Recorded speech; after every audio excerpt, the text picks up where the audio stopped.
तुम निरुपम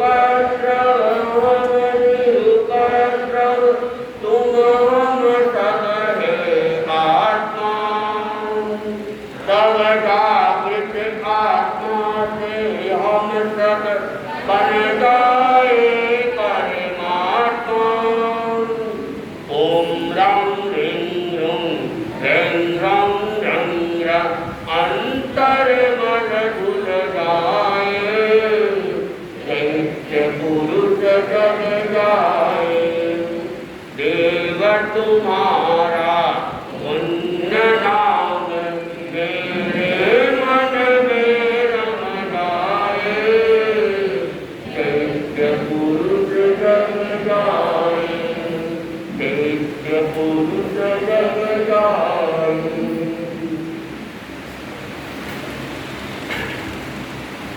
आगम वाणी के अंदर एक सूत्र प्राप्त होता है।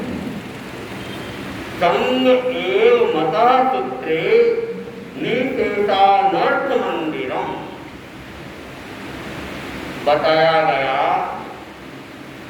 समस्त अनर्थों का जो कारण है, समस्त अनर्थों का जो घर माना गया है, वह है आसक्ति का भाव, संग का भाव, लिप्तता का भाव।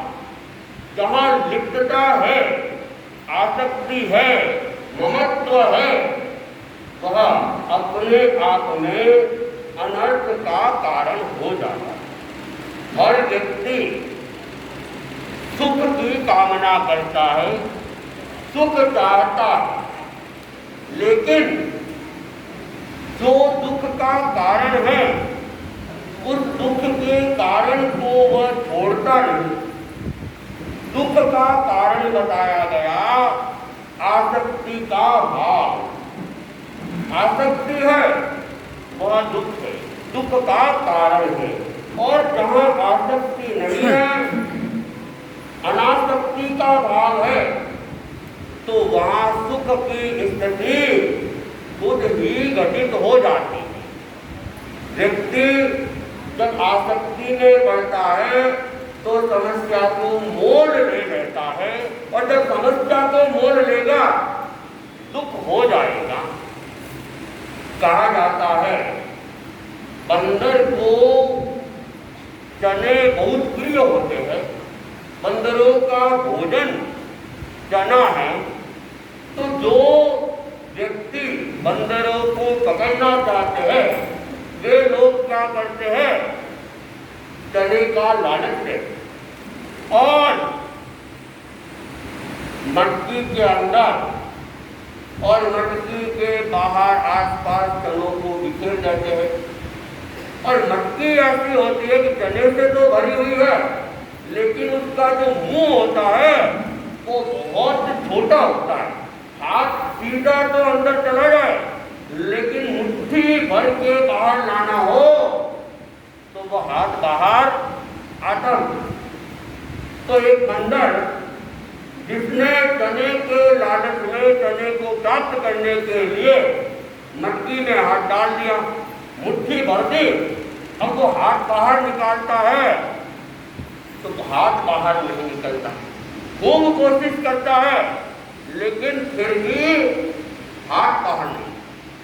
हाथ को बाहर निकालना है तो चने की आसक्ति को छोड़ना होगा, और अगर चने की आसक्ति को नहीं छोड़ेगा तो फिर समस्या वैसी की वैसी बनी रहेगी और वह परेशान ही होता रहेगा। न तो हाथ बाहर निकलेगा और न चने प्राप्त होंगे। तो जब तक वह चने की आसक्ति बनी रहेगी, मुट्ठी बंद रहेगी, बंदर दुख से मुक्त नहीं हो सकता है। जैसे ही कहा गया कि जो भौरा होता है, भौरा फूलों के ऊपर मंडराता रहता है और पराग को प्राप्त करता है। कहा गया कि कोई भौरा अगर कमल के ऊपर मंडराता है, आवश्यकता अनुसार वह पराग को लेता है, तब तक तो ठीक है, लेकिन वो पराग में आसक्त होकर वो कमल के अंदर ही रहे और वो कमल से बाहर निकलने का प्रयास नहीं करे। सूर्यास्त हो जाए तो सूर्यास्त होते ही क्या होता है, कमल वापिस बंद हो जाता है। और वो भंवरा अगर पराग की आसक्ति के कारण से समय के बाहर नहीं निकलता है तो फिर रात भर उसको या तो कैद रहना पड़ेगा और किसी जानवर के वह कमल का फूल हाथ लग गया तो उस भंवरे को जीवन से ही हाथ धोना पड़ेगा। तो जहाँ आसक्ति होगी वहाँ के समस्याएं पैदा हो जाएगी। एक बार एक सम्राट ने एक व्यक्ति के कार्य को देखकर उसको इनाम देना चाहा और इनाम में उसने कह दिया कि सवेरे सूर्योदय से सूर्यास्त तक तुम मेरे राज्य की जितनी जमीन नाप सको वह जमीन तुम्हारी हो जाएगी।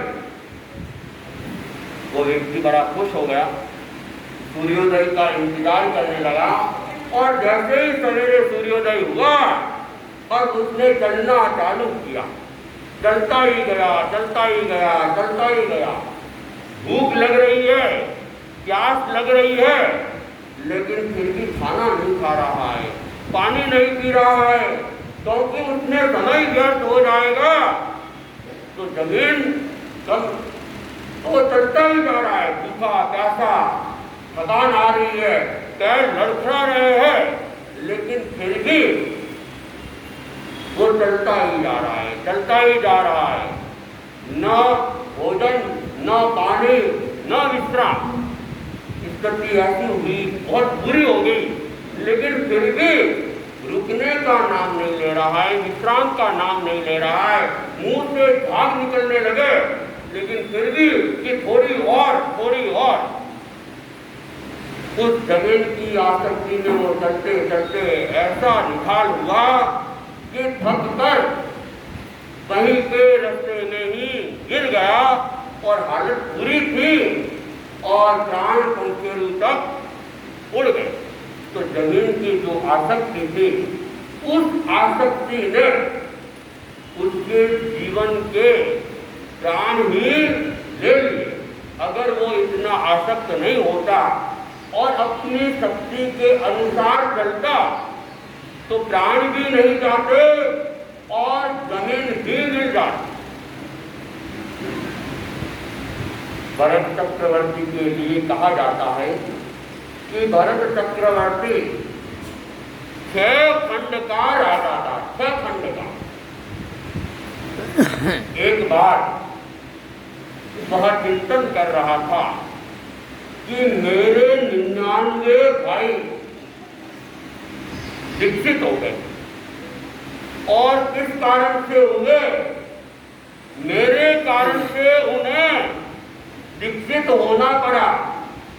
मैंने राज्य का इतना मोह गया, मैं राज्य में इतना आसक्त हुआ कि अपने भाइयों के राज्य को भी मैंने अपने अधिकार में ले लिया और वे तो शाश्वत राज्य को प्राप्त करने के लिए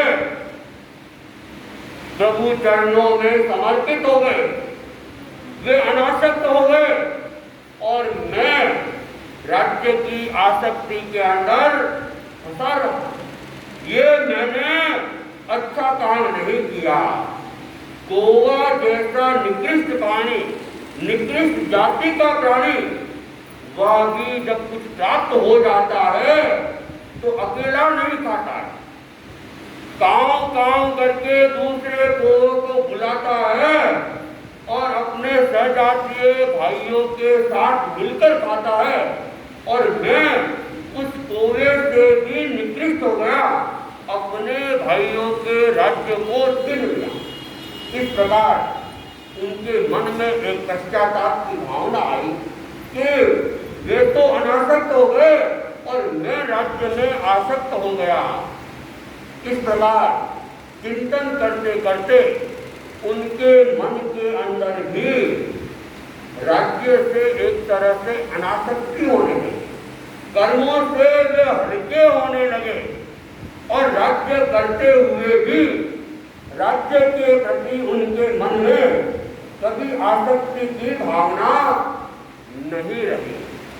6 खंड के स्वामी और हजारों देवताओं के वे स्वामी थे और उन्होंने कभी सामायिक नहीं की। घर रहते हुए उन्होंने कभी सामायिक नहीं की, कभी उपवास पोषण वगैरह भी उन्होंने नहीं किया, लेकिन फिर भी क्या कर गए, घर रहते हुए ही, कपड़ों के भीतर ही, आभूषणों से लदे हुए ही उन्होंने केवल ज्ञान को प्राप्त कर लिया। उस केवल ज्ञान को प्राप्त करने का जो कारण था, निरंतर एक ही चिंतन कि राज्य मेरा नहीं है, वैभव मेरा नहीं है, ये 9 निधियां और 14 रत्न ये भी मेरे नहीं है, और यहाँ तक कि ये शरीर भी मेरा नहीं है। ये चिंतन वे निरंतर करते रहते थे। और भरत चक्रवर्ती के लिए कहा गया कि उन्होंने 4 वर्णों में से एक वर्ण की स्थापना की। भगवान ऋषभ के समय क्षत्रिय, शूद्र और वैश्य वर्ण की स्थापना हो गई थी। ब्राह्मण वर्ण की स्थापना उस समय तक नहीं हुई थी, लेकिन भरत चक्रवर्ती ने देखा मैं इतना राज्य में लगा हुआ हूँ, कहीं राज्य के प्रति मेरे मन में मोह नहीं आ जाए और इस राज्य के कारण से मैं भारी कर्मा नहीं हो जाऊं। मुझे अपनी आत्मा को सजग रखना है। तो सजग रखने के लिए कि मुझे रोज कोई न कोई उपदेश सुनाता रहे। आपको तो उपदेश सुनने के लिए, व्याख्यान सुनने के लिए चातुर्मास में तो लाभ मिल ही जाता है, शेष काल में भी लगभग कभी कभी मिल ही जाता है, लेकिन भगवान और भरत के पास में कोई योग नहीं था। तो उस समय जो विद्वान लोग थे उनको उन्होंने आमंत्रित किया कि आप लोग मुझे रोज शास्त्रों का बोध दो, धर्म का बोध दो, मैं अपनी आत्मा के निकट रह जाऊं, वैसा बोध रहते रहो। तो कुछ व्यक्तियों को उन्होंने नियुक्त कर दिया और कहते हैं भरत के पास में जो 14 रत्न थे उसके काकिनी रत्न होता है, जिससे सीमाएं बन सकती है, निशान बन सकते हैं। तो जिन व्यक्तियों को उन्होंने नियुक्त किया था उनके शरीर के ऊपर काकिनी रत्न से निशान बना। वह निशान बनने के बाद मिटता नहीं है और वैसा निशान कोई दूसरा बना नहीं सकता। तो एक पहचान थी उन लोगों की कि जो ये निशान के धारक है वे भरत चक्रवर्ती को बोधित करने के लिए नियुक्त है। और वे लोग रोज आते प्रातःकाल और उन्हें धर्म का उपदेश देते, आत्मा को जागृत रहने का उद्देश्य है।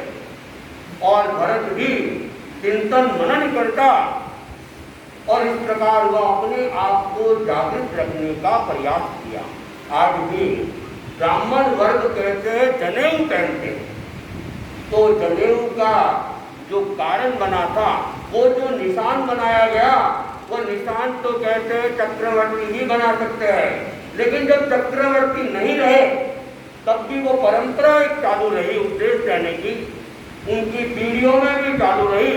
तो अब पहचान के लिए क्या किया था, राजाओं ने उनको स्वर्ण जटित रत्न उनको पहनाया जाता था, जिसमें